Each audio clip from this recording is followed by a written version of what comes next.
Well, ladies and gentlemen, joining me today, Neil Roberts, Tab 5, The Dark Urge. How are you, mate? Great to have you on the show. I'm really good. It is freezing in England, although it's a lovely blue sky. The grass is crispy, whereas you are sunning yourself. So what's this setup you've got here? You're outside taking in the sun? I do have a heater on. Okay. I've got a garden room at the back of the house, so it looks like I'm actually outside. But in fairness, the lighting isn't too bad here, so it pings and takes at least 6 months off my age. Where are you, I walked London? the dog earlier, and I had to put a coat on the dog. It's so cold. Put it that way. And he now can't move. He's arthritic, much like me. So I'm stuck here for some time. What? Just the one dog? Yes, he's a Labradoodle, but it's a standard poodle. People are shocked by him because a standard poodle is enormous. Yeah. And so he's gigantic. He's got a head like a bear, and he's so gentle, but he scares the pants of everyone we meet. Yeah, he looks vicious, but he's not at all. He's absolutely gorgeous and gentle, but he is gigantic. So that's the only animal in the house? Yes. Ooh. Besides yourself. You see, my mind was going to say all sorts of things about myself, my children, my partner, but I decided not to go there. Makes a change. Normally I say very inappropriate things, so I'm keeping my mouth. Well, you know you're in trouble, Neil, because you're not wearing your Dark Urge jumper that you got from your kids. Where is it? I thought of wearing it, and then I just thought everyone would just think I've got that one item of clothing. If you want, it is clean actually. I just washed it. So if you would like me to go and put it on now, I will happily go put it on. I can't make you do that. It's all good. You got the mug there, right? Me too, don't you? No, I don't even have my Dark Urge mug. No, Neil. You're acting too professional. Shall I go and get my mug? At least the mug. Come on, Neil. At least the mug. Come on. All right. These are from family members, you see. People send me all this stuff. I have no idea where it's from. And it is probably not something I should be showing off. So No. It's all good. It's all good. It's a bit of there you go. Yeah, there's my cup. No. What does it say again? In my Dark Urge era. Dark Urge era. You may have seen a couple of my little bits on Twitter and stuff where I talk about the fact that I remember nothing of the game and recording it. And so this could well have been one of my lines.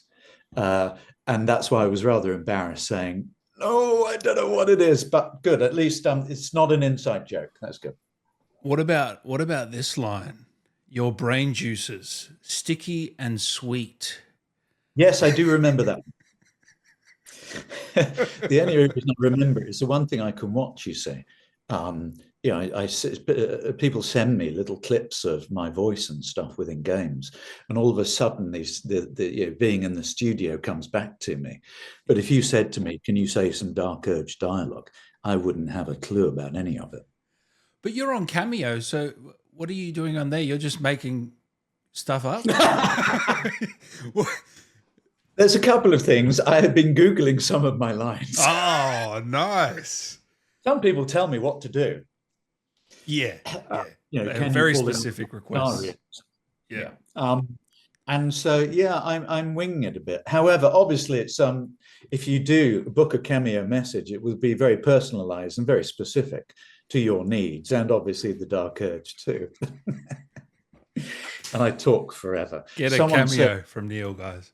Some of them are sort of, wish me from the Dark Urge, wish me a Merry Christmas, and sort of happy things like that. But no, some other people have asked me questions about the stuff, or even about being a voice actor. One of my cameos was close on 20 minutes long, of me getting rather carried away talking about voice acting. So you get your money's worth, even if I have no idea what I'm talking about. 20 minutes long. That might be a world record for Cameo. Have you checked that? if you ask enough questions, I answer them. Oh, you'll be there all day, Neil. I usually am. I mean, I did say to you, how long is our interview? And you said, oh, maybe an hour. And I said, oh, right, because and I do need that because I talk, as you can see. I had an interview for Polygon magazine the other day, and in the end, it turned out to be a few paragraphs long. We spoke for an hour and a half. I mean, he has enough interviews probably to do the whole of the gaming magazines for the next 10 years. And what did he cherry pick out of it? A certain. I was going to say it was probably an hour and a half of nonsense, and ultimately there was only usable paragraphs. I don't know. Oh, that's fantastic. How was your last year? How was 2023 for you, Neil? Work-wise, personal-wise, or everything? Give me a bit of both, please. Okay. What is really difficult work-wise is one can't talk about many of the things that you do until they come out. So there is a TV series that I filmed early last year that is still not out, and I can't tell anyone about. And it always staggers me on Twitter and stuff when people say, oh, I've just been filming this big Netflix thing, but I can't even tell you what it is. And I just think I can't go there. It's just not worth it. It's too dangerous. So I filmed something then, and then I did something else and a couple of other things. That's it. I did a TV series over here called Emmerdale. It's a soap opera, but different people around the world have sort of get different ideas of soap operas. Over here, the soap operas, Emmerdale, EastEnders, Hollyoaks, etc. They're the biggest shows in Britain. They get the biggest audiences. And I have been doing this show called Emmerdale for about the last 6 years on and off. I play a policeman, and whenever there is a murder, I turn up. I'm an absolutely useless policeman because pretty well every single case I've been a part of, I have not discovered who's done it. So who's discovering it? The main character? I wrote to no one's discovering it. No one gets done for anything. So a few months ago, I wrote to the producer saying, I've got this idea of I resolve every case in the last 20 years, and half of the cast of Emmerdale are put into prison. And I take over. Yeah. I didn't. What did they say to that? Yeah, exactly. Yeah. I didn't get a response.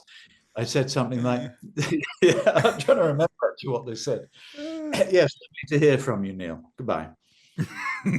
And I've been doing quite a few games as well, but yeah, I can't tell you, sadly, anything about those. You know, imagine Baldur's Gate. I was cast in that in September 2019. And even early access, I wasn't a part of, neither the Dark Urge or TAF 5. They just had one before. And so I didn't appear until August. And I couldn't tell anyone about any of that. It's a long, long time. Even then, I didn't have the game. My PC isn't capable of playing it. So I still had no idea that I was even in it. So at the end of August, I met up with some of the people at Pit Stop for a drink, and they were saying how well the Dark Urge monologue had gone down with fans of BG3. I thought they were pulling my leg and just messing about. And then someone else came over and said, oh, Neil, have you seen? You've to do that monologue. And I go, you've all sort of had a little chat here, winding me up before I turn up.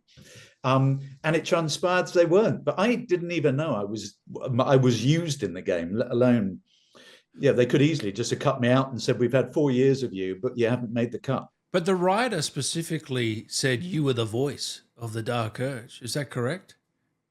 I met Bo a few, over the autumn, a sort of a gathering of Larian and Pit Stop, etc. And it was really lovely to meet, the other creatives, because they are not people that I've met in person before. So that's in fairness when I found out that information that the writer who created the Dark Urge actually chose me to do that monologue. Yeah.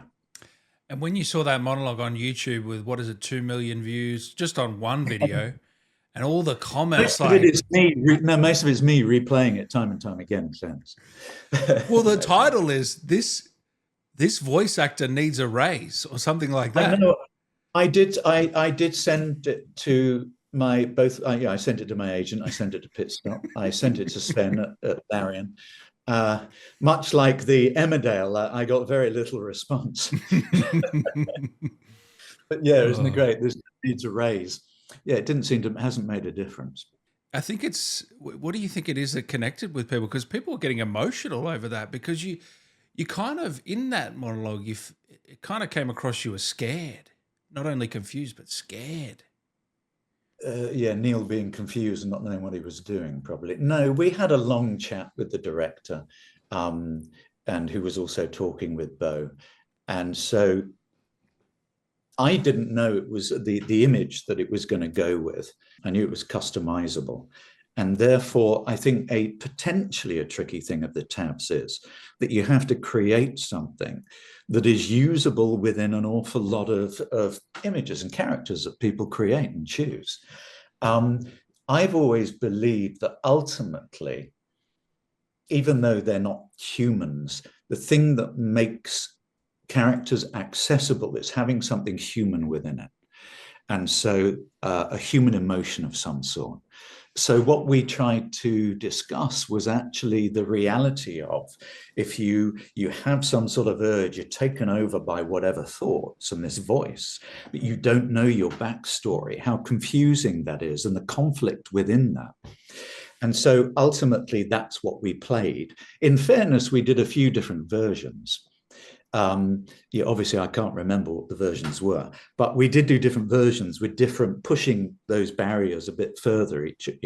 And so what they chose in the end was what you hear, but that's not necessarily every take we did, because sometimes, because you're not quite sure how it's going to be utilized within the whole. You can make it more unemotional, it's less conflict, it's drier, maybe it's bloodier, it's more animalistic, etc., etc. So you wanted to give them the chance to choose the rendition that works with where it is in the game and what they want to create within the game. But that's, I think, you talk about the emotion of it, and what I'm never sure if things will ever work anyway until it comes out.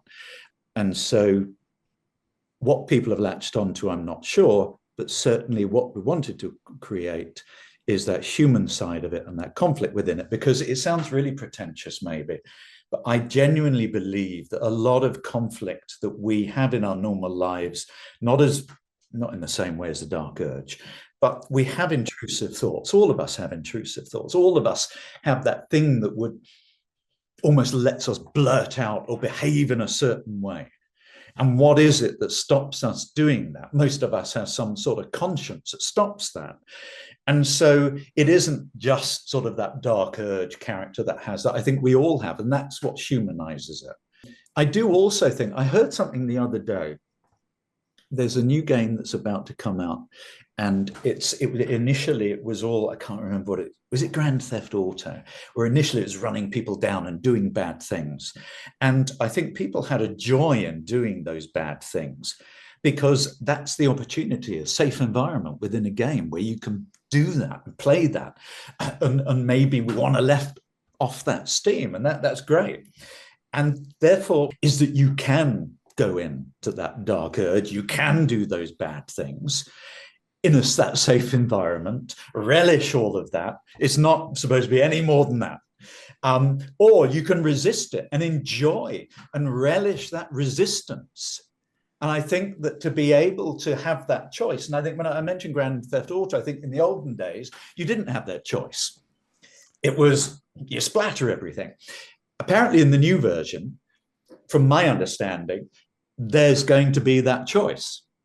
And I think that is sort of the modern day root of games. And that's where maybe it humanizes it more, the general dilemma that we naturally have. So do you want people to resist the urge or to give in? What would you do if you were playing? Oh, I have played it. Oh, you have played it now. I have played. I still haven't got off the ship. I'm not very patient. There's this, what is it? There's this bit where you have to go to the I'm not paid. My kids have said, you need to be patient. You need to decide what magic to use or choose that character. Get Shadowheart to do that because they have that power. I'm not very patient. And so I just want to go in there and gun them all down. And so I keep dying and I haven't got very far. People can do whatever they want. As you can see from my impatience, I probably would not resist. I would probably get on with it. You know, is it Gail's hand that comes out of the thing? I'll just go. There's a squirrel, kick it. Yeah. I actually did that by accident. My first playthrough, I had to redo it. I didn't want to kill him that quick. Fantastic game and a fantastic performance by you, mate. How much of it is Tab 5 versus Dark Urge? Because it's interconnected, right? Like they use a lot of Tab 5 for the Dark Urge as well, don't they? With a couple extra lines. There's all these people who create this world, who do this writing. And the difference, I think, of this game and from other games I've done is actually you are part of the development of it. So we were brought in, they were still writing stuff, they were still creating the worlds. And from my understanding, they changed some of that dialogue and went down certain avenues because of what the actors were giving them. However, I'm not a party of all of that chat and dialogue. So I have no idea ultimately what they chose to use as Tab 5 and what they chose to use as Dark Urge. Certainly we had to do lines later on as the Dark Urge and the Mind Flayer were taking over, where we had to do things in a different way. So when we had to do the dialogue and we were taking over by that, it was much colder, it was much more within the mind. The Dark Urge dialogue was much raw, animalistic, whereas Tab 5 was the sort of in between, sometimes a sardonic, cynical one, sometimes but the more human element of it, I guess. So we were just sort of told those different things. And again, I think the difficulty of the Tab is because you can be, even within the Dark Urge, you can be anything. It's almost having an essence. So I've said this before, and I think it's okay saying now, is that my essence was rogue. When I was first cast, that's what I was told. Stealth. And we were all told these different things.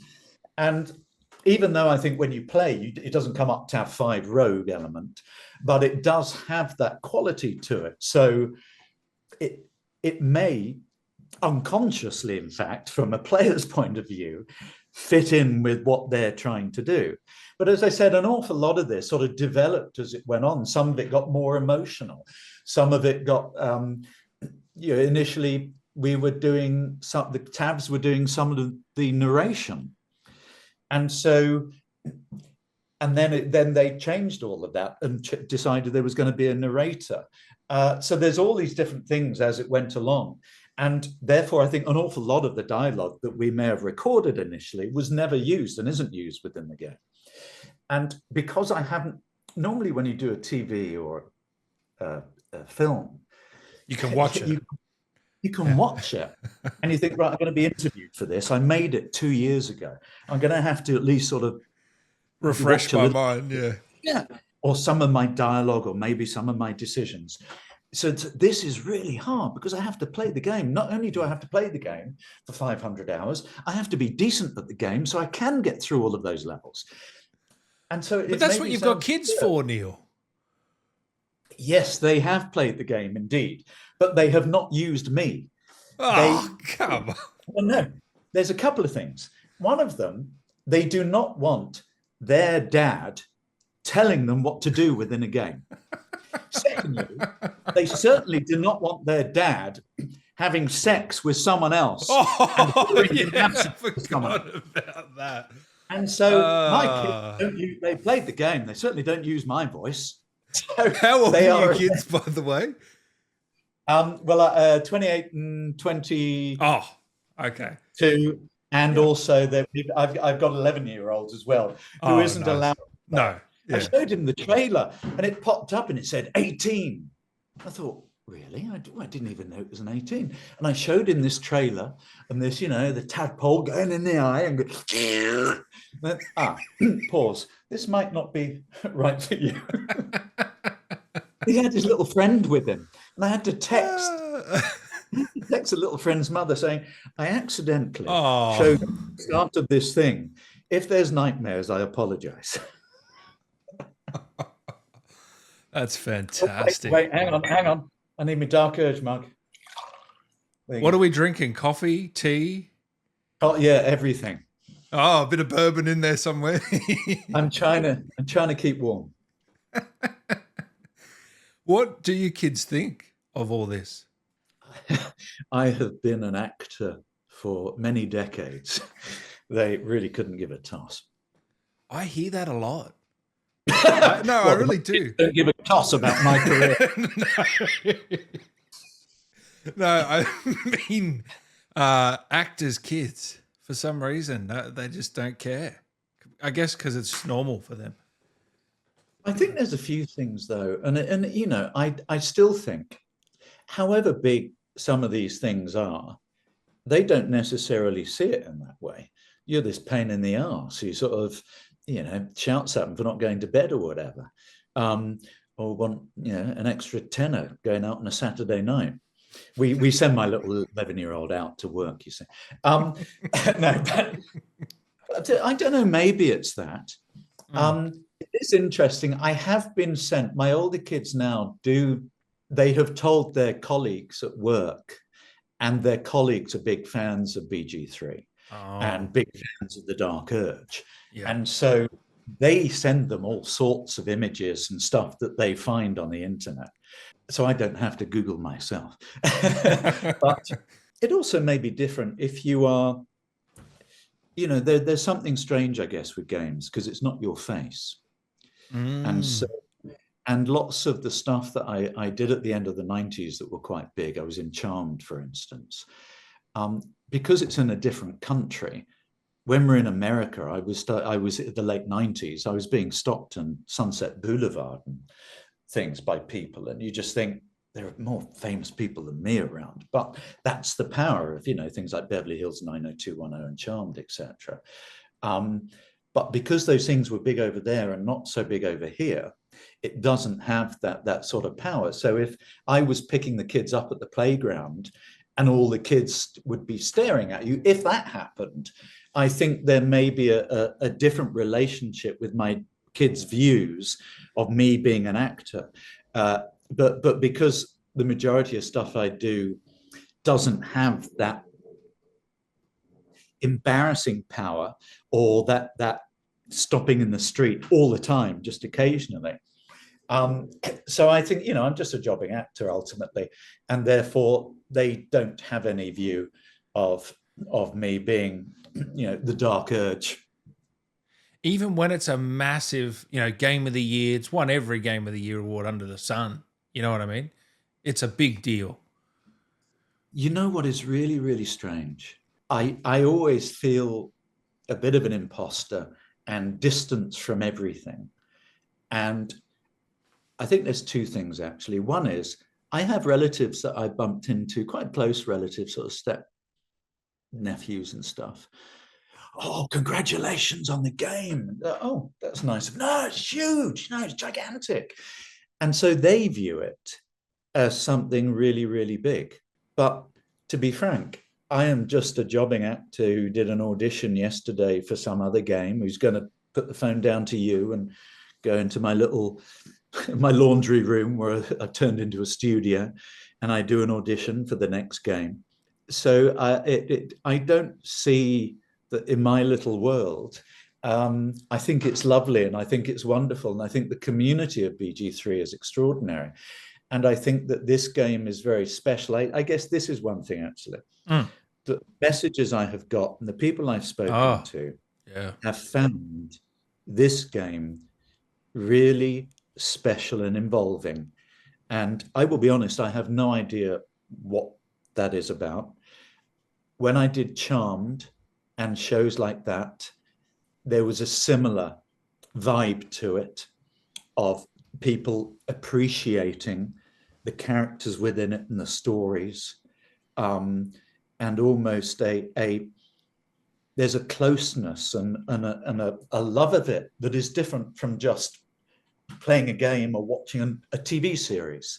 Some things seem to go, I'm not sure if I'm explaining myself properly, No, but yeah. some things have that bond, Mm-hmm. which 100%. is unusual. It's a feeling. But I find absolutely beautiful because it rarely happens. And what I'm thrilled about is that I'm a tiny part of that bond. And I'm really thrilled that people are getting so much out of it, because they are getting more out of it than purely, choosing some numbers and rolling a dice. It's something, it's a relationship between them. And I used to go to lots of conventions around Charmed. There were lots of crossovers with Buffy and stuff. And the people that went there found a commonality where they would have people who were interested in the same thing. They had a love of the same thing. And they would find friendships and a bond there. And I always found that really beautiful, because a lot of the time, from chatting to some of those people, they were quite isolated in their world, and they have come together in a place of acceptance. And as I said, I don't know if BG3 is like that. No, it is that's 100%. the only thing that I've been familiar with is things like those.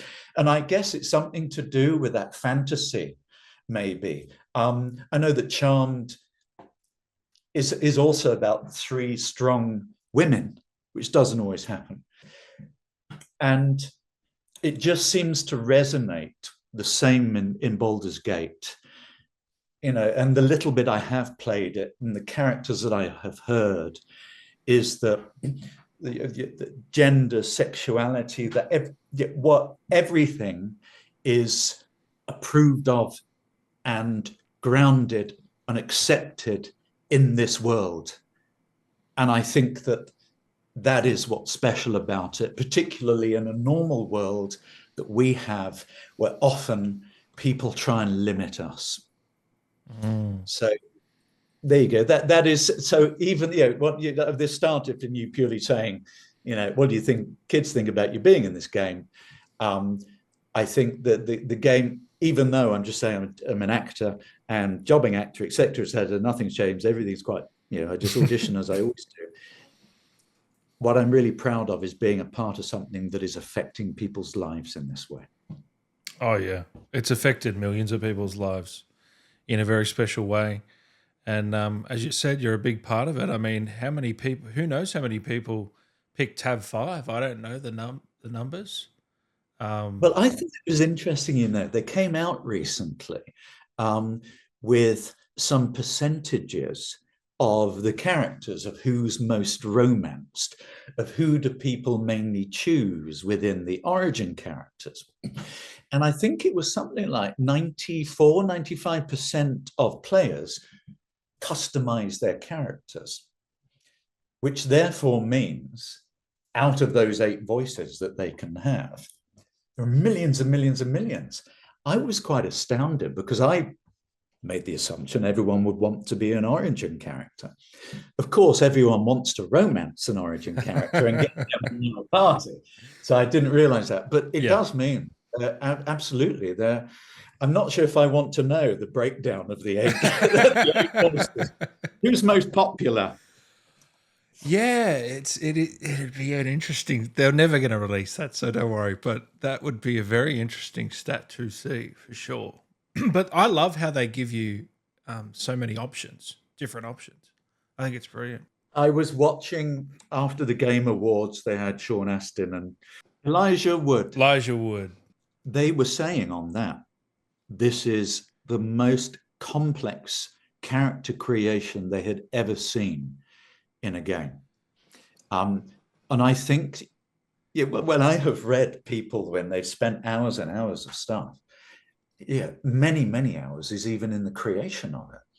And I'm not overly, knowledgeable about these things, and Baldur's Gate particularly. But there's this real joy of the fans being able to hone in and have a character that is so specific to them. And so often, characters are generic. You can change a shirt or a bit of this. And it is bonkers what you can choose. And what I find staggering is not just the odd scale and stuff, but all of these things affect the next 500 hours of play. And that is even more frightening. My eldest son, who's very sort of scientific, he did a physics master's at Imperial, and he watched so many YouTube videos before he even downloaded the game to find out the best way of sort of taking that route. What's the best class? Best build, the best yeah. And the other. Yeah. And even that, before you even download the game, you need to go into that sort of detail. I find staggering.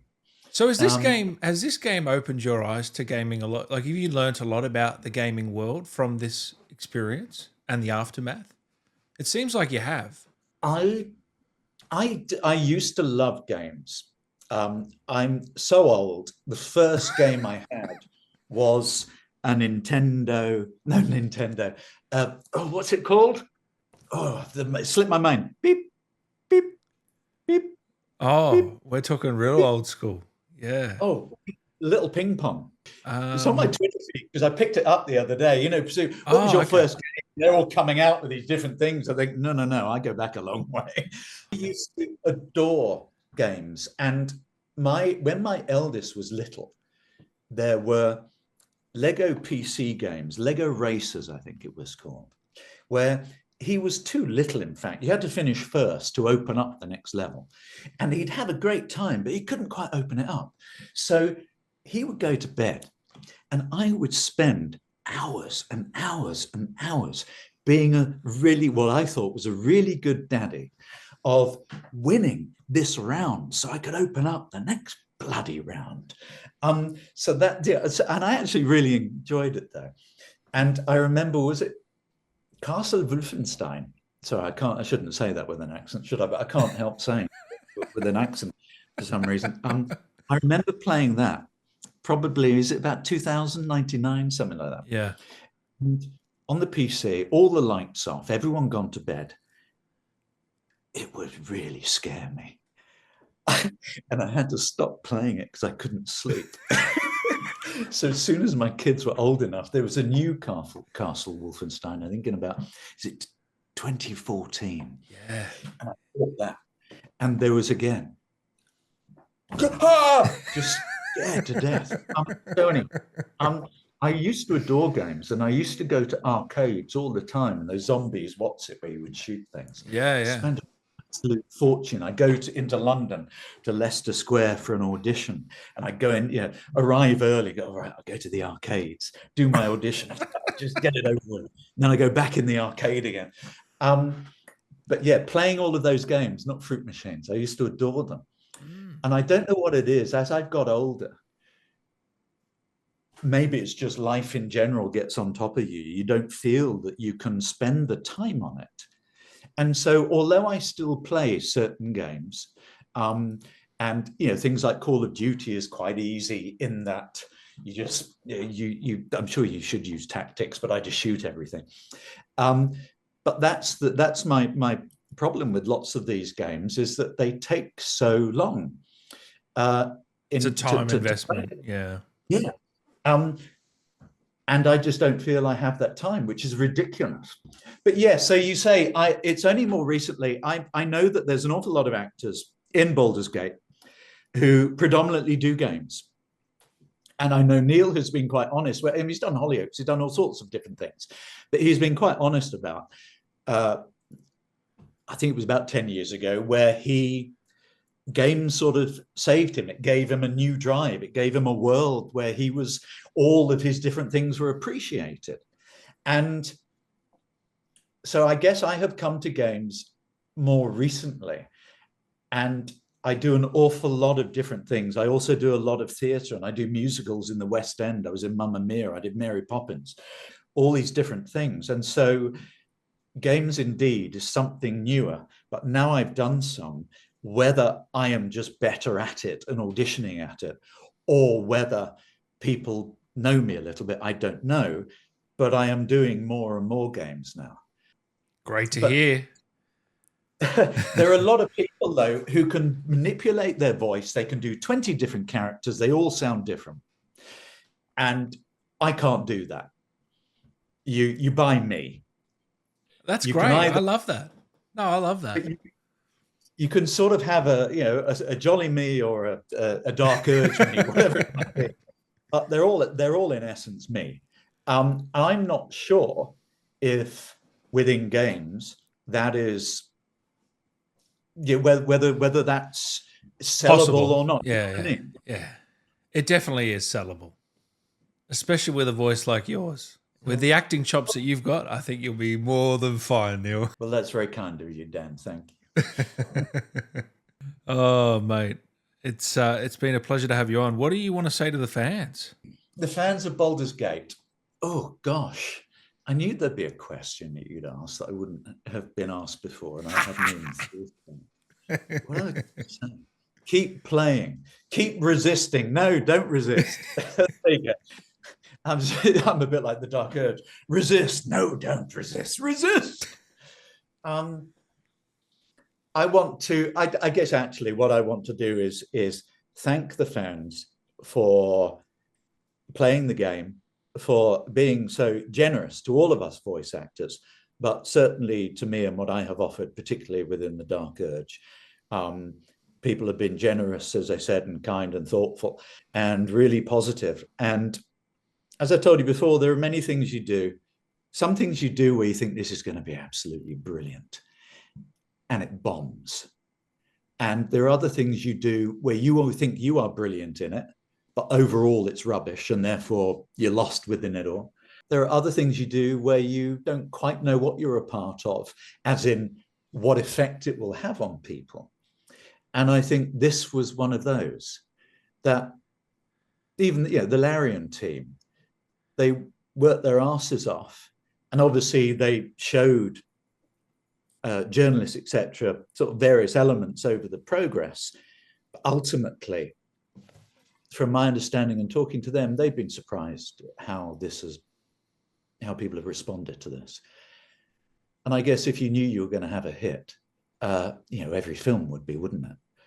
And it's quite, you never quite know how people will take things. But I think that they have had the most extraordinary care and attention.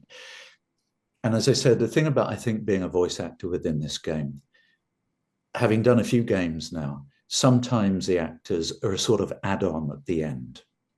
I appreciate any work I get, but sometimes you are not involved with it. You are not even told the project name. You go into the studio. It's really hard to visualize where this is going to be and what you are going to do.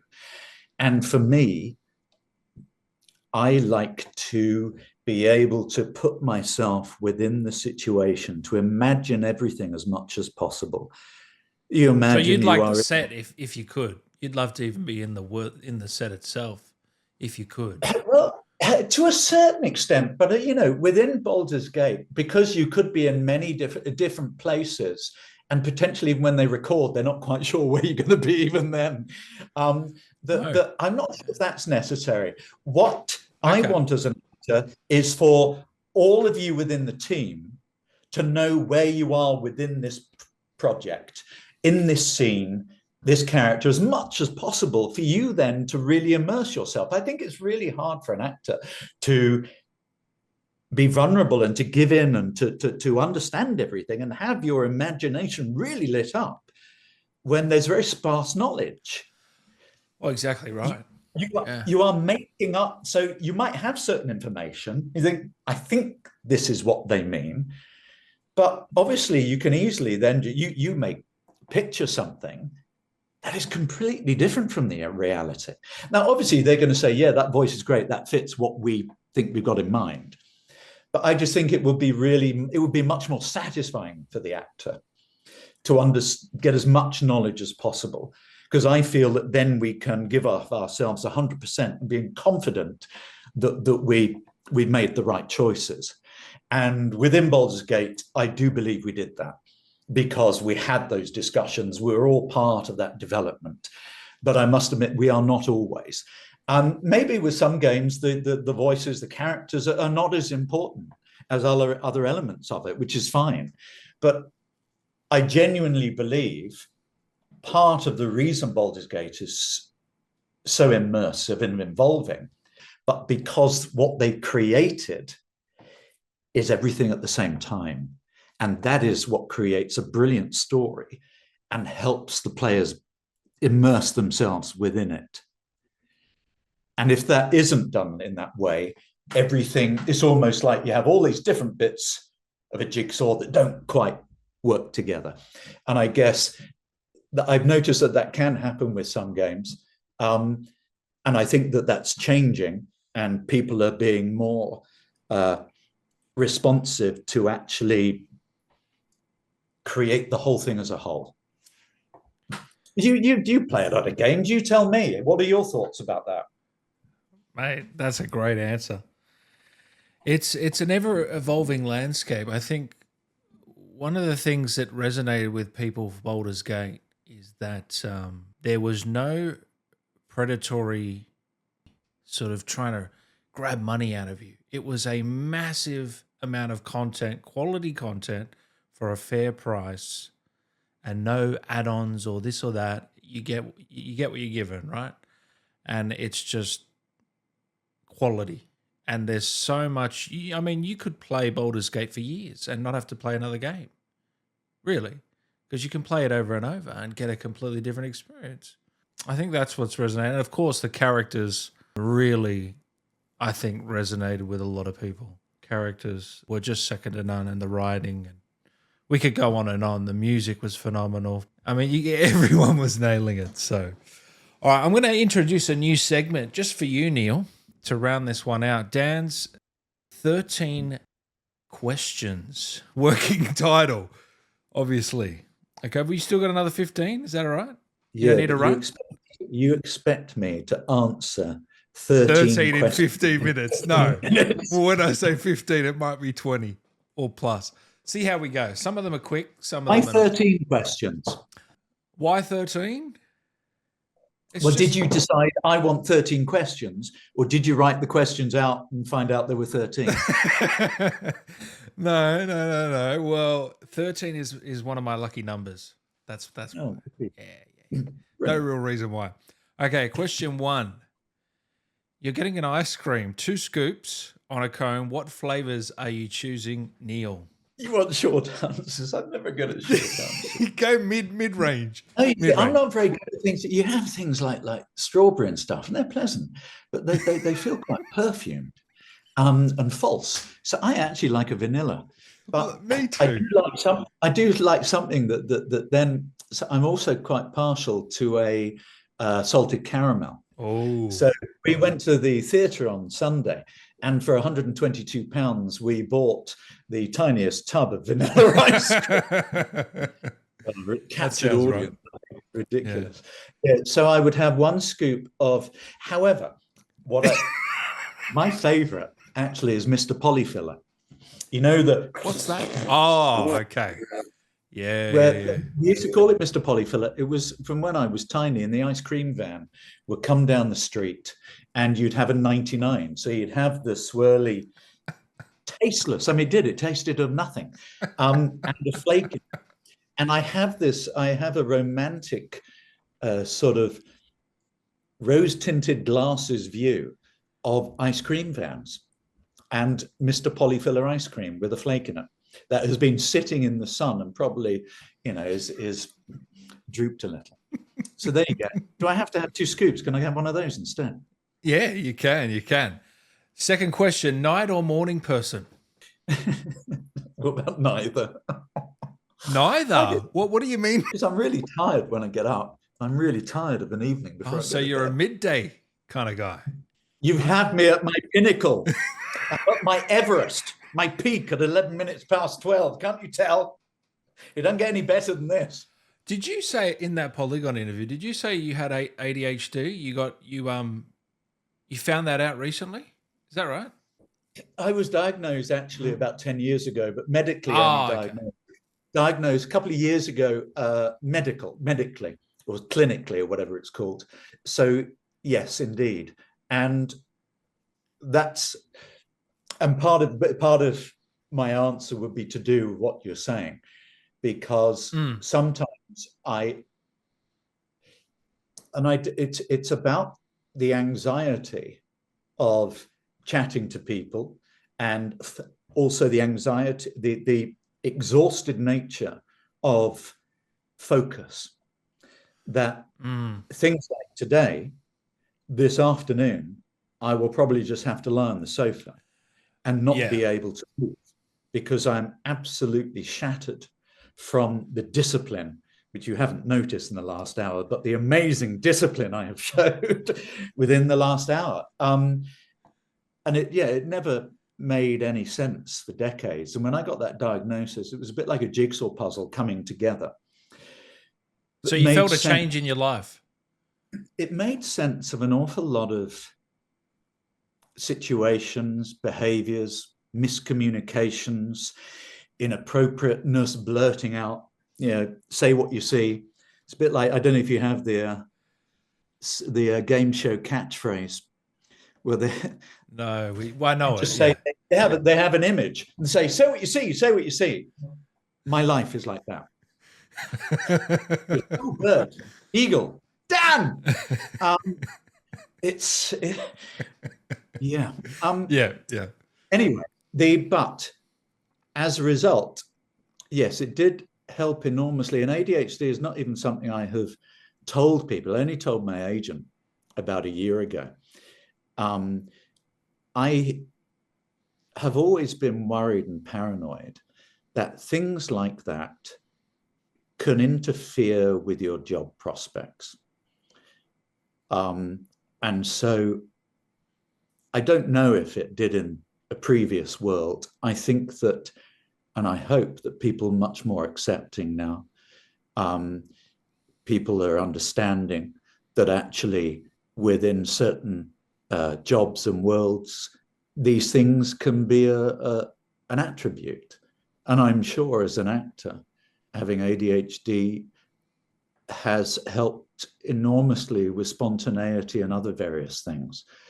Where it potentially has hindered is the job of acting, of sitting around, of waiting for the phone to ring, the anxiety levels that we feel, that constantly being on a hamster wheel of auditioning, and the problems that innately can be created when you have ADHD in that environment, even doing interviews, etc.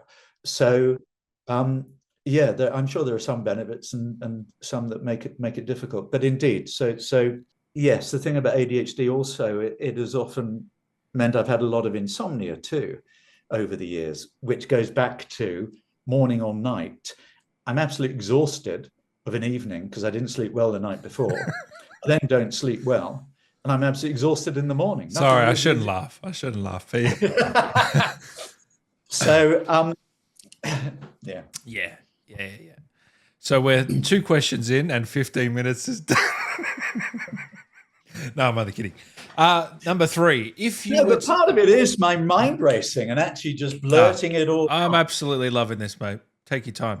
If you were to create a fragrance, what smell would it be? What would it smell like? The fragrance of Neil Roberts. As I've got older, I have got punkier. I'm not sure, because the first thing that comes to mind. Go on, what is it? Your own essence of pong. I'm not sure if one should ever bottle that. I'm quite windy, actually. I eat extraordinary. Yeah, I eat incredibly quickly, and so I burp and fart a huge amount, and I'm really quite sophisticated in many ways. So it's always quite a surprise. But So none have yes, slept during this interview. Is this the discipline we're going back to? well, would you know, Dan? No, I wouldn't actually. Yeah, there you go. Yeah, a master of covering things up, of masking, a facade of. Well, you mentioned James Bond, the game. I always Yeah. wanted to be James Bond. And it wasn't till latter life that I realized it wasn't that I wanted to be James Bond. I wanted to always make the right decision. Because in the olden days, that's what he did. He's a bit more vulnerable nowadays, but he was Yeah. never vulnerable in the olden days. He always made the right decision and the right course of action.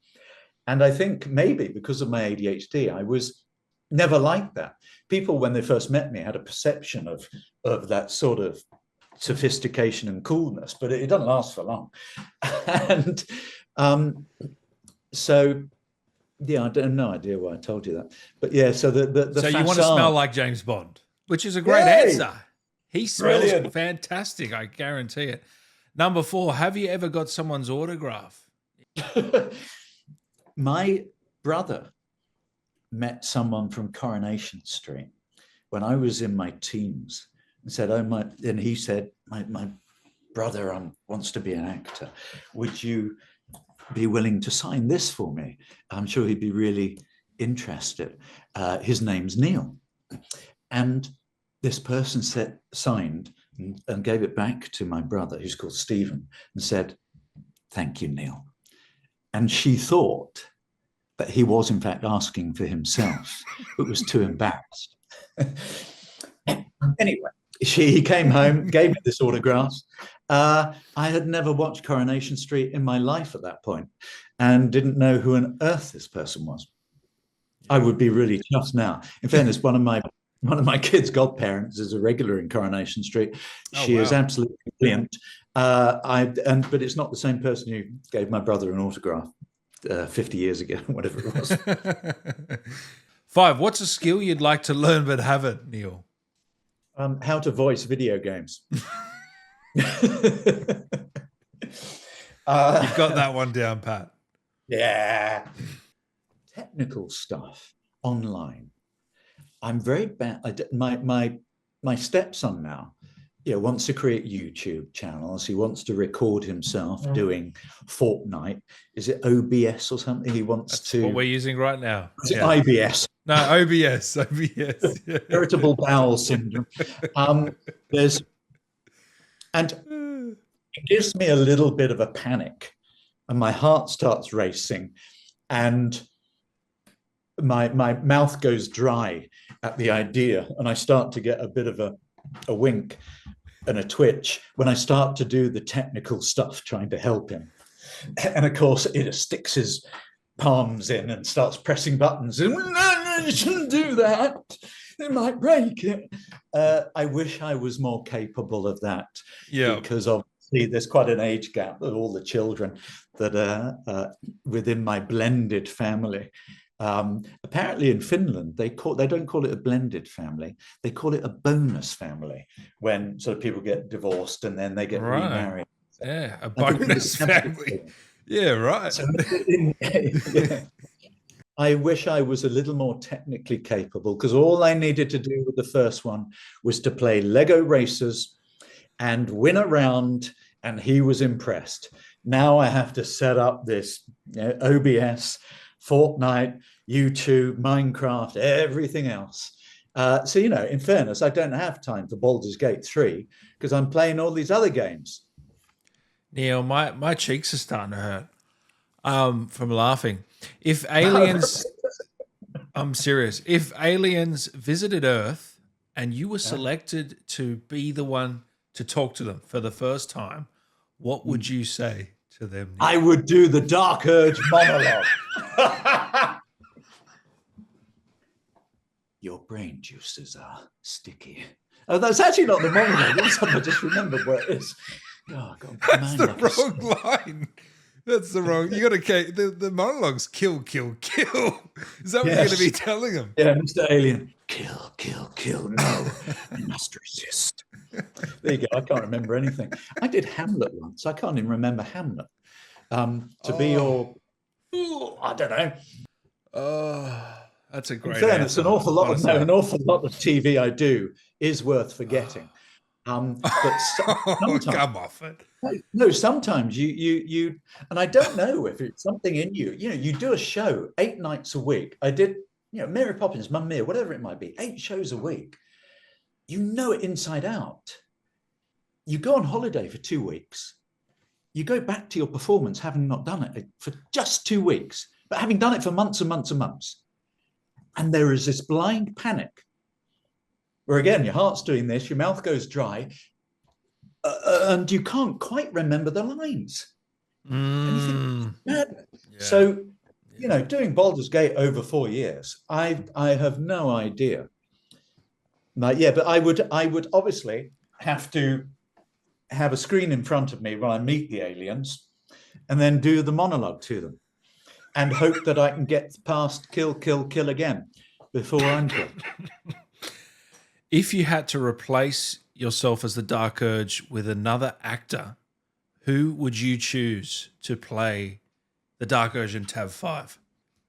I was going to say, really, is there anybody else?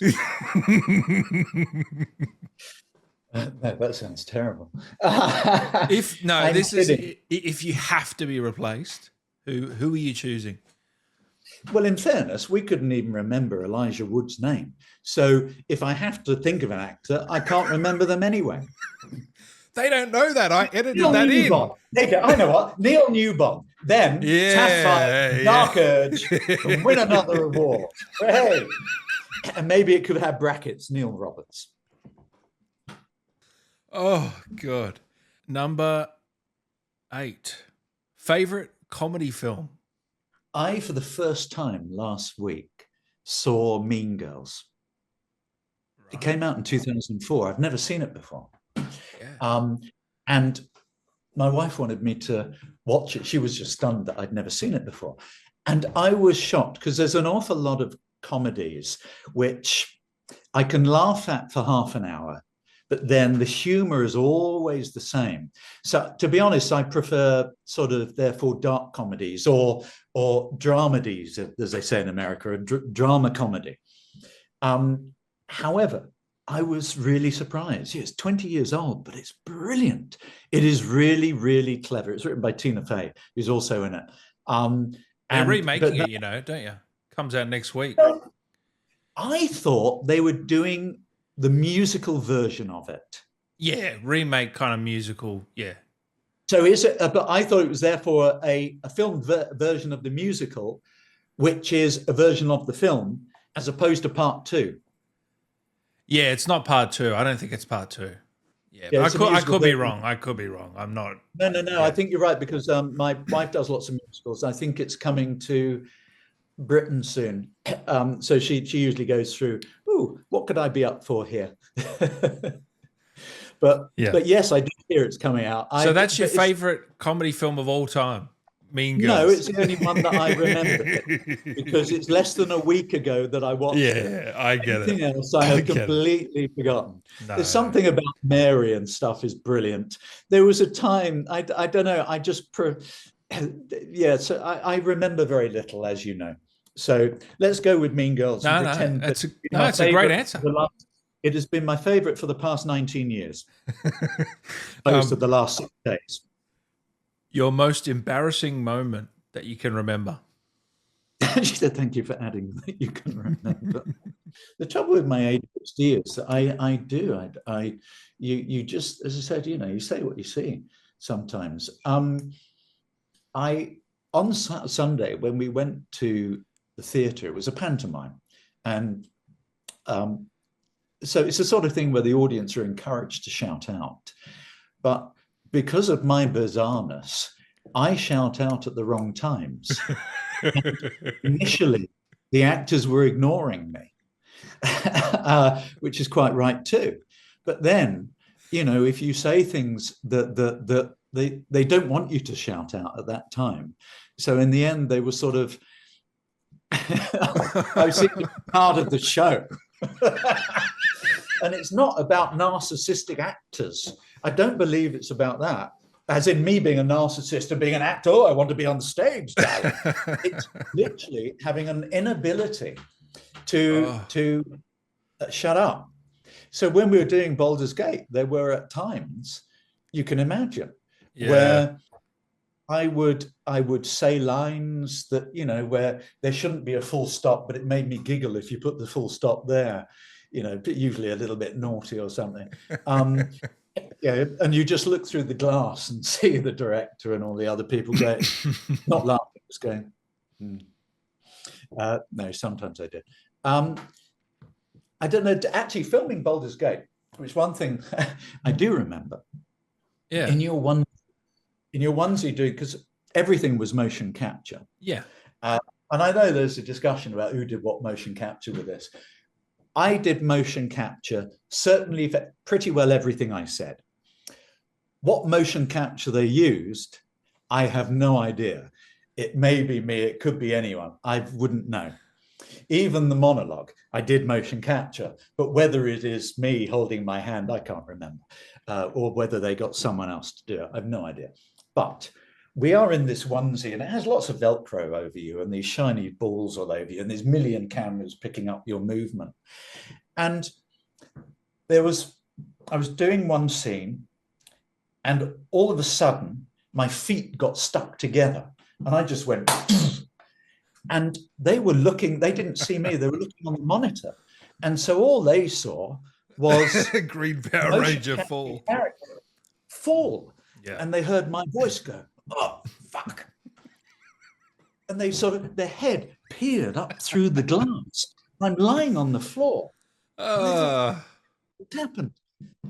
You have these feet, these overshoots, and they're Velcro. And they undid, but one foot attached to the other foot. Oh, so both are attached together, like laces being tied together. Yeah. So I tried to do some motion capture movement, and I just fell on my ass. So I hope they have got that, and maybe we can show it at some point, Dan. Oh, God, that'd be funny. You got to reach out for that footage. That'd be so funny. I don't think. I wonder if the Dark Urge, if there's any point in which the Dark Urge collapses because his feet are stuck together. That's me. Oh my goodness. Number 10. What's a thing that makes you happy every day? I'm quite a romantic and a family person.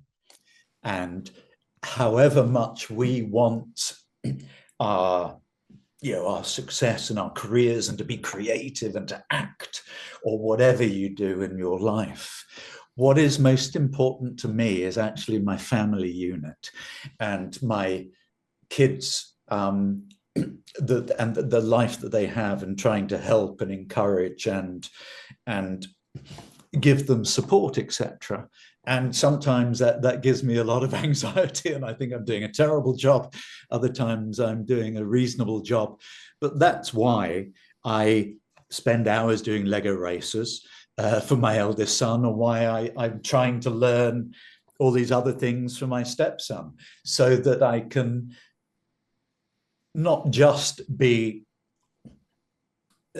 helpful in that way, but actually also to open up opportunities, particularly now.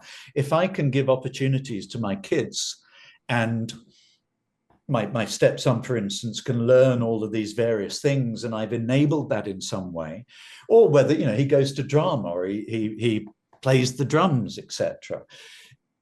Giving them those opportunities so that they can enrich their lives and they can become individual, confident people that within themselves. I want them to have that. There's certain times that I feel that, but many, many times I don't. And it's nothing to do with how my parents brought me up. It's all a different time and many decades ago, etc. I want to ensure that my kids have that support, so that they don't necessarily have to go through all the various angst that I go through. Having said that, and I hope I can say this, but there's a Philip Larkin poem that starts, "They fuck you up, your mum and dad." And it's roughly, even though you try and be better than your own parents, not fuck them up in that way, you purely fuck fuck them up in a different way. And so whatever I do, I fuck my kids It up. actually is kind of true, though. Let's be honest. In a funny Oh, way. You know what I mean? yes, absolutely. And I think that I mean, probably what that, I can't really quite remember what that poem's trying to say, but there's certainly an element of you try not to make the same mistakes as your parents, so you just make other mistakes instead. Exactly. You can only do the best you can at the time. Well, no one's perfect. You can't. But when you talk about happiness, what makes me happy and what a lot of my drive is around my family unit, as opposed to the other external things. And you know, with so much awfulness in the world, that focusing on that small element is maybe manageable. A couple more. Cats or dogs? We already know that answer, I think. Always had dogs. I'm a very needy person, and I find dogs need you more than cats. I may be wrong, but that's my little experience. Having said that, I love all animals, so I wouldn't want to give cats a bad rap, or anyone who's got a cat to think that they're missing out on a dog. I want to give you a bonus question as well, all right? Who's your favorite? Like bonus family. Dan, what? Who's your favorite Australian YouTuber that interviews actors from the best games in the world? I don't think I know any. Wow. Oh, Dan! I was acting very, very badly. Thank you. Two more. Worst food you've ever tasted? My father is Welsh, and we used to go to South Wales pretty well every break from school. And oh, I've got to forget the name. I don't know if it's Barrel or Barrel Brief. I think it's Barrel. It is seaweed bread. Oh. It is bread made from seaweed. And we used to go to Swansea Market and get cockles that you would then boil up, and all you boil them is a bit of water. So all they really were these salty, little bits of plasticky things. And on the side was this seaweed bread. Fond memories. Jesus. So that everyone in South Wales loves it. Tradition. Do they really? No. Actually? No, to be honest, whenever I've gone back, more recently when I've done plays and stuff and spoken to sort of friends who still live there, they don't eat either of those things ever. But yeah, that wasn't great. And last one, what is the best life advice you've ever been given that stuck with you? When I lived in Los Angeles, it's funny you should say that, because I thought of this earlier. And as you know, I forget everything. But for some reason, when I was walking my dog earlier, this came back to me. And I thought, oh, I wouldn't mind putting that on my Twitter feed, just as my sort of handle, as it were. Is that the right word? Have I lost my technology? Your bio. My bio, my handle. I don't know where that's from. Yes, my bio. Because in America, I went for auditions where the character seemed to be quite wrong for me. And my agent said, no, you just give them you. And if they like what you offer, they will actually amend and change it. And so while I was there, that happened. I played Rex Buckland in a series called Charmed. And my sidekick in that was written as British and mine was written as American. I had just done Beverly Hills 90210 and it's all spelling. And I went to the interview and I read for this character. And they liked the fact of whatever I brought to it. And in fairness, it's a little bit because he's the charming shit. You know, in America, they always used to view the British as the baddie, but at the same time, sort of charming. So Rex Buckland was this charming character. Every week you didn't know whether he was good or bad, but he turned into a warlock, so he was obviously bad. But and a Black Panther, I don't know if you know this, Dan, but a Black Panther pounced on me and I turned into dust and I blew out the window. That was my finale. It's one way to go. All based on real life. But I learnt this phrase, keep giving them you until you is what they want. So when I said to you earlier about games, about all these things, I think an awful lot of times when you're being creative, when you're an actor, you do, to a certain extent, try and please others. You're trying to please the director, the producer, do what they want. And I think it's fine to understand all of that, but ultimately it's your version of. And so certainly as an actor, in my view, whatever one does at the end of the day is you give them you, and you hope and you trust that there are enough opportunities where you will actually get the job and you'll earn some money. So when you go back to the Dark Urge, I gave them, everyone, my version of how I perceived that monologue, that character, the world that the Dark Urge encompasses and sits in. Someone else would have given something else. And although there's a dialogue with directors, a writer, etc., because it is your voice and your world and it's almost your gunny sack. There's this thing about the whole of your life experiences come with you. So therefore, my version of is going to be very different from Dan's version of. And I wonder whether you can use that in every aspect of your life. So you keep giving them you. You don't change. You don't try and change for. It's not matter. That's wrong, isn't it? You don't want to change because other people want you to change. Yeah, and they're driven by other people's perception. Yeah. It is therefore being, it's probably authentic, all those different words that you can use. But for me, what works is that phrase. Keep giving them you until you is what they want. And that's stuck with you for over how many? That's stuck with you for a while. Yeah. 25 years. It is really hard sometimes to remember. I had a really big audition on Friday with a very big theatre producer, biggest in the world. And it's really hard when you're in that situation and you're having a dialogue.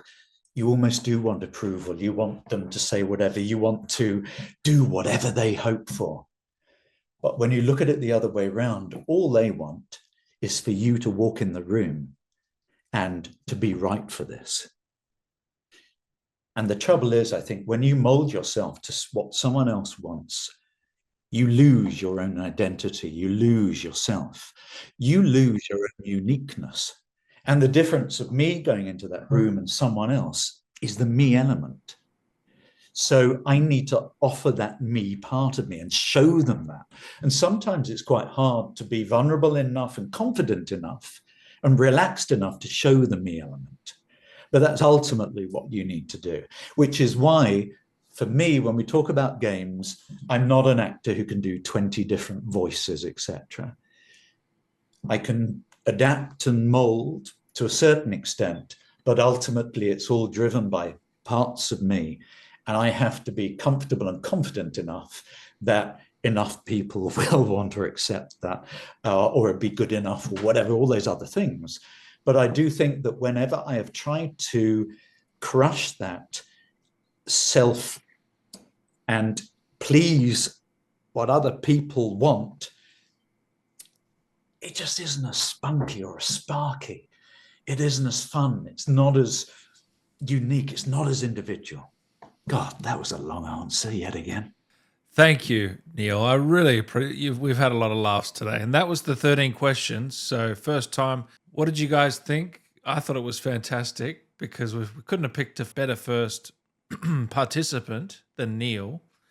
But we need to come up with a name. So if anyone's got a name, leave it in the comments. Neil, if you can come up with a name for me, please do. But I just want to say thank you, mate. Thank you for taking the time today. I really appreciate it.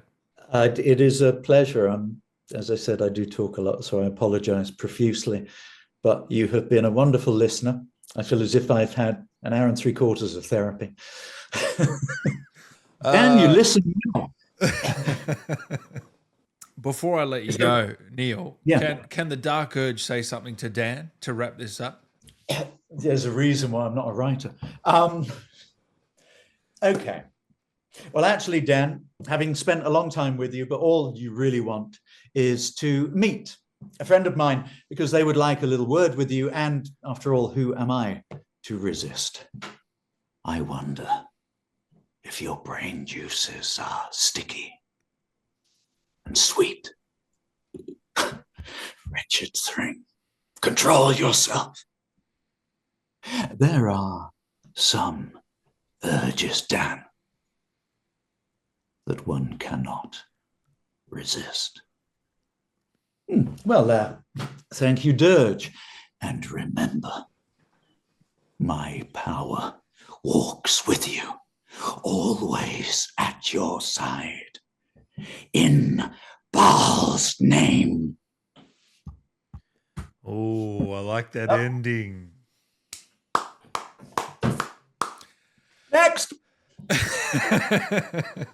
Make sure to follow Neil, guys. Get a cameo from him. He's on Instagram, Twitter, TikTok.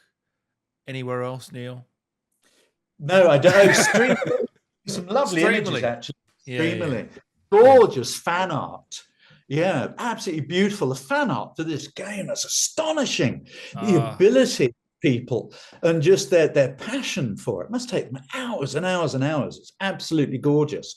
And what I've been staggered by is people have commissioned artists from their own images that they have created in that makeup scene of the character creation, and then gone to people saying, I want this on my wall. It's staggering.